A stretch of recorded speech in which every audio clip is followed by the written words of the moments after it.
You know, in the world of medicine, some substances are a real double-edged sword. On one hand, they heal. Doctors prescribe them, we trust them, and they offer real relief from pain. But hidden deep inside them is a much darker potential. Today, we're diving into one of those, codeine. It's a name you've probably seen on a prescription bottle, a super common tool for managing pain. But its story, well, it takes a wild turn from the pharmacy shelf right into a world of addiction and cultural phenomenon. And that really brings us to the big question, right? How does something created to help, to soothe a cough or dull an ache, transform into a force that can completely shatter lives? To really get it, we have to go back to the beginning. We need to trace its journey through pop culture and look deep into the science of how it actually rewires the human brain. To find the answer, we've got to start at the very start. Every story has a beginning, and codeine's doesn't start in the shadows. Nope. It began in the bright, promising light of a scientific laboratory. And its purpose was simple and, pretty noble, to offer relief. So what is codeine exactly? Well, medically, it's defined as a narcotic analgesic. That's a fancy way of saying it's a pain reliever that comes from the opium poppy, which puts it squarely in the opioid family. It's usually prescribed for mild to moderate pain because it's considered one of the weaker opioids. But that word, weaker, can be so dangerously misleading. Because despite that classification, the truth is it's still addictive. And at high doses, its effects are anything but weak. We're talking respiratory failure, deep sedation, or even coma. And codeine's been around for a long time. We're talking nearly 2 centuries. It was first isolated way back in 1832 by a French chemist, Pierre-Jean Robiquet. From there, it quickly found its place in medicine, becoming the go-to cough suppressant by the late 1800s. And for the entire 20th century, it cemented its role as a common, trusted pain reliever. For generations, it was simply medicine. But of course, that's not where the story ends. Because somewhere along the way, codeine kind of escaped the pharmacy. It found a new life, a whole new identity, and a new, much more dangerous purpose in the world of recreational use. And this is the exact point where the medicine starts its transformation into a poison. In this new world, it ditched its clinical name and got a whole new vocabulary. Lean, syrup, scissor, purple drink. These names almost always refer to its liquid form, that prescription-strength cough syrup, which gets mixed with sodas like Sprite or Mountain Dew, creating this sweet, intoxicating drink. So how did this underground thing just explode into a mainstream craze? The answer? Pop culture. Huge artists and celebrities started referencing it in their music, in their lifestyles, basically glamorizing it. And this wasn't some quiet reference. It was a loud and clear endorsement that made scissor seem cool, like an accessory to being famous. But the consequences were very real, and often tragic. Look at 2013, when rapper Lil Wayne was hospitalized in critical condition after a codeine binge.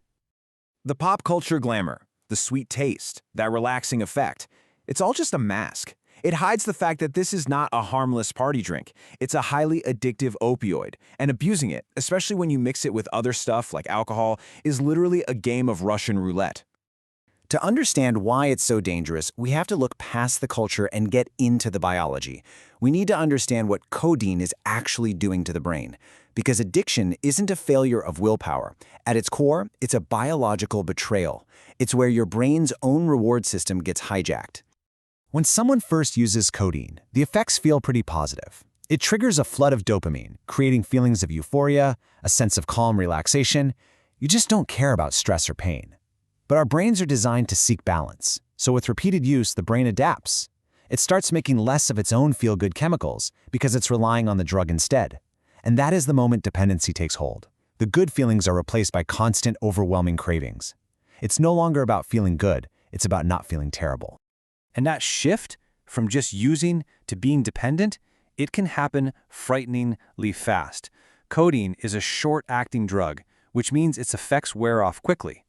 And because of that, your body can start crying out for more in as little as 12 hours after the last dose.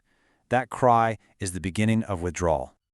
Withdrawal is the body and brain's violent protest when they don't get the substance they now depend on. It's not just unpleasant. For many, it's an absolutely agonizing experience that becomes the single biggest barrier to quitting. It's really crucial to understand that withdrawal isn't just a single event. It's a process with distinct stages. It can begin within hours, with physical symptoms that just get worse over a few days. But even after the most intense physical pain fades, a long and difficult psychological battle remains, a battle that can last for months or even years. The first stage feels like the worst flu you can possibly imagine. A deep anxiety sets in, making it impossible to relax. Sleep is completely out of the question. Your body aches, you're breaking out in sweats, and there's this creeping sense of dread. And that's just the beginning. From there, the symptoms just ramp up. The next physical stage brings severe nausea, vomiting, painful cramps, and diarrhea. While those acute physical symptoms usually peak and then fade after about 2 weeks, they're replaced by a new, more sinister set of challenges. Intense depression can set in, along with those overwhelming cravings we talked about. This is the long tail of addiction, the psychological part that just haunts you and makes recovery so incredibly difficult. So if withdrawal is this massive barrier, what's the path through it? For decades, we've relied on a few main treatment models. But when you look closely, you start to see some fundamental flaws that explain why so many people struggle to find a recovery that actually lasts. Let's break down the traditional treatments. First, there's medication-assisted treatment, or MAT. This is where they replace codeine with drugs like Methadone or Suboxone. And while it can stabilize someone, the long-term weakness is obvious. You're not curing the dependency, you're just swapping one opioid for another. Then you have your typical rehab or detox, often using 12-step programs. Here, the goal is to manage symptoms with therapy and support. But again, this just addresses the symptoms of addiction, not the underlying biological dependency itself. Finally, there's rapid detox, which tries to rush a person through withdrawal. But yeah, it fails to treat the root cause of the problem. And the results of these symptom-focused approaches, well, they speak for themselves. The relapse rate for these methods is staggering. We're talking 70 to 80% of people relapse within just a few months. So, if our main methods of treatment are failing the vast majority of people, we have to ask, isn't there a better way? And this brings us to a whole new perspective. What if, instead of just managing symptoms or swapping substances, we could actually address the problem at its biological origin? What if we could heal the dependency right from the root? And this is the provocative question that's changing the entire landscape of treatment. Is a cure for opioid dependency even possible? Can we move beyond a lifetime of just managing it and get to a state of true, lasting recovery? The answer might lie in treating addiction not as a behavioral issue, but as what it really is, a medical condition of the central nervous system. A modern biological approach, like accelerated neuroregulation or ANR, reframes the whole process. It starts by recognizing that every person's brain chemistry is unique. So first, they evaluate your specific situation. Then comes the critical part. They use medical intervention to restore your brain's chemical balance back to the state it was in before the dependency ever started. And when you do that, you can effectively eliminate both the withdrawals and the cravings because you've treated the biological root of the problem. So you see the massive shift in philosophy here, right? It's moving from just managing an addiction to actually curing the biological dependency.